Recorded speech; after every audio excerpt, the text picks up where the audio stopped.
Live from WTOC, the Southeast news leader. The News Now starts on WTOC Plus. Thanks for joining us on WTOC Plus. We start this afternoon with new details about the dead body found in Pooler earlier today. In a statement, Pooler police said they responded to reports of a dead body at Triple B Trail around 5:45 a.m. this morning. Officers found a dead woman in the sleeper cab of a tractor trailer. An investigation led police to an apartment on Godley Station where the suspect was found dead. Pooler police detectives and patrol officers are actively investigating this incident as a domestic murder-suicide. Pooler PD says there is no threat to the general public at this time. We continue to have crews on scene and will continue to bring you updates right here on WTOC as we get them. Well, a body was found in a mobile home this morning in Log County after firefighters put out the flames of a fire. Here's what we know. Detectives and the state fire marshal are investigating the death of the man whose remains were found in the vicinity of the 1200 block of Moody Bridge Road. That's according to the Long County Sheriff. This is a developing story, so make sure you stick with WTOC for updates. Well, a fight between 4 students at Bradwell Institute prompted school resource officers to use pepper spray during a class transition period. In a statement, the school said SROs responded to the fight and pepper spray was used to restore order. As a precaution, students and staff in the area were evaluated after experiencing minor irritation from the spray. The school nurse and medical personnel assessed those affected and provided care on site. No serious injuries were reported. The situation was contained and the campus was secured. Classes did resume shortly after, and school day continued on its normal schedule. An investigation into the incident is underway as well, according to the school district. Appropriate disciplinary action will be taken in accordance with district policy and the Liberty County School System's Code of Conduct. Well, the Georgia Bureau of Investigation says forensic testing led to an arrest in a nearly 16-year-old South Georgia cold murder case. The GBI and local officials offered more information during a news conference we carried live right here on WTOC Plus this morning regarding the Sandra Robinson case. The GBI says 58-year-old Willie James Jr. of Wayne County has been arrested and charged with malice murder, felony murder, and aggravated assault in Robinson's death.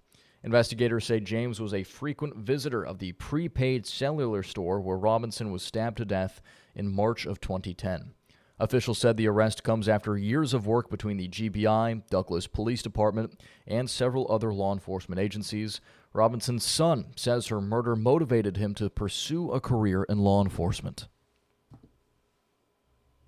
I became a certified police officer back in 2016, and it has always been my goal to fight for justice for my mom and for my entire family, because my mom did not deserve what happened to her.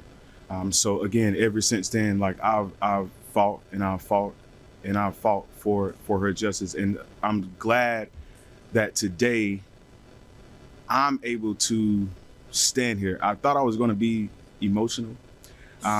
It's a somber moment for me. I'm just glad that I'm just able to stand here and talk in this very moment that an arrest has been made in my mom's case. And authorities say Willie James Jr. was taken into custody on March 2nd, 2 days ago, and he's been booked into the Coffee County Jail. Well, first on WTOC Plus, a vow to never forget the students and educators killed 2 years ago at Appalachia High School. Barrow County School Board members spoke during a scheduled meeting last night. It came just hours after Colin Gray was convicted on all charges connected to the tragic shooting that his son is accused of carrying out.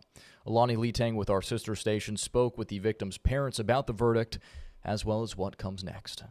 Barrow County responding to the quick conviction of Colin Gray, guilty of murder and several other felonies, for providing the gun his son Colt allegedly used in the Appalachia High School shooting that killed 2 students and 2 teachers in 2024. Colin knew the signs were there, the evidence was there, and he made a poor decision allowing him to have a very dangerous weapon that can harm other human beings. Hours after the conviction, the Barrow County school system opening their regular Tuesday meeting to thank the community, the district attorney's office. We pay tribute to the heroism of our students, staff, and community, whose selfless actions have helped others. Unfortunately, this trial brought out a lot of what happened by the 2nd that morning, and there were a lot of failures. Colin's guilty verdict coming with some Appalachia parents pushing for more written safety protocol out of the Board of Education. I want to see them explain how what happened that morning won't happen again. And if they can't do that, we need people that will. It's common sense. The school board saying their focus remains on being present for students, staff, and families, prioritizing well-being, comfort, and education. We will continue to heal, to support one another, and to overcome. And we will never forget. Never forgotten and still remembering. It's still, the scars are very deep. Our community is still rocked by it. Maybe this will put to rest some fears and anxiety that our people have had in our community and our kids. But you know what? I still applaud our kids that go to school every day. I applaud our staff that still goes to school every day. I applaud our first responders. And I applaud our community because, you know, the one thing that Colt didn't account for is the resiliency that our community has and always will have. In continuing coverage, the Pentagon has released the names of all 6 service members killed in a drone strike on a U.S. military facility in Kuwait, and they've released photos of 4 of those U.S. soldiers as well. The president has said more troops may die as a result of Operation Epic Fury, which continues to expand. Natalie Brand has the latest details from the White House. Defense Secretary Pete Hegseth said the U.S. will take all the time it needs as the U.S.-Israeli operation against Iran enters day 5. We have only just begun to hunt, dismantle, demoralize, destroy, and defeat their capabilities. The conflict appears to be expanding, with Turkey saying it shot down an Iranian missile headed toward the NATO members' airspace. And the Pentagon released video of a U.S. submarine sinking an Iranian naval vessel near Sri Lanka in the Indian Ocean. It's the first time a U.S. sub has sunk a ship with a torpedo since World War II. This is an incredible demonstration of America's global reach. To hunt, find, and kill an out-of-area deployer is something that only the United States can do at this type of scale. Chairman of the Joint Chiefs of Staff Dan Kane says the types of aerial attacks on Iran will be intensifying, which could put U.S. pilots much closer to the fighting. We will now begin to expand inland, striking progressively deeper into Iranian territory. A new CBS News poll finds most Americans feel the Trump administration has not clearly explained the U.S. goals in the conflict with Iran. The administration has accused Iran of negotiating in bad faith and trying to buy time to rebuild its nuclear program. Once the president made a decision that negotiations were not going to work, that they were playing us on the negotiations, and that this was a threat that was untenable, the decision was made to strike them. The justification is ever changing. Democratic lawmakers also question the end game. Our generation of veterans, so many will bear the cost for as long as they are alive of the last Middle East regime change wars, the forever wars that so many of us served in. The Senate is expected to vote this afternoon on a war powers resolution, but it's not expected to pass. Natalie Brand, CBS News, the White House.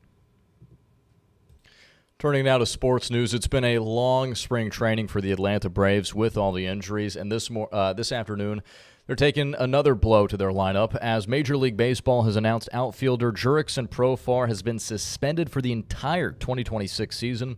This after the Braves outfielder violated the league's drug and prevention treatment program for the second time in the last year. In a statement, the Braves said that they were incredibly disappointed to learn that Jurickson tested positive and that their players are consistently educated about the league's protocols. Right now, it remains to be seen if the Braves will move on from Profar, but if they decide to cut him, that's $15 million they could use elsewhere on the team. And finally, new developments in Port Wentworth as the city's new amphitheater at Anchor Park moves closer to opening this summer. City leaders and the Oakview Group have now revealed the naming partner for the new venue. ViStar Credit Union will hold the naming rights, and the amphitheater will be called the ViStar Pavilion. Once it opens, the venue is expected to host concerts, sports events, and tournaments, becoming a major entertainment destination for the area. It's not only a wonderful venue, again, where we're going to have great music and great entertainment, but it's also going to be open for community events, which is really what VyStar is all about. VyStar is really here to help support and grow our communities. The amphitheater will seat more than 5,000 people and feature a restaurant, retail space, multi-use fields, and a farmer's market. City leaders say the project's expected to bring about 25 permanent jobs to the area. And with that, we're going to close things out here for the news on WTOC Plus. Wrapping up a little early, I've got to go shoot a story that I'm very excited to bring you Friday morning. Should be a great story. So stay tuned for that Friday at 10 and 11. But we do appreciate you joining us for part of your afternoon.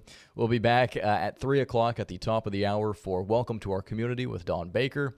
In the meantime, you can always check our website for the latest updates as well at WTOC.com. But we'd like to thank you all for watching, and here's Local News Live.